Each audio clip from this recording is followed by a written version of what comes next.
So it was cool to kind of see the new faces and people on the internet finding out about this story and being like flabbergasted that in 2001 or from 98 to 2000 that the Sultan of Brunei had a Bentley SUV.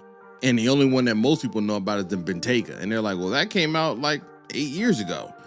And they're like, nah, somebody had a Bentley SUV called the Dominator, which is actually a pretty fire name, actually, over 20 years ago.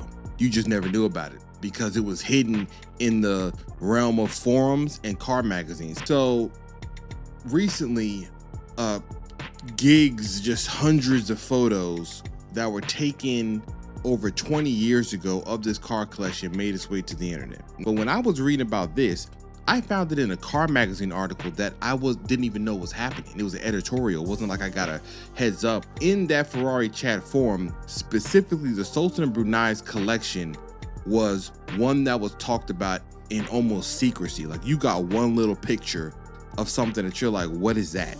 A 600S SEL wagon? A V12 AMG wagon?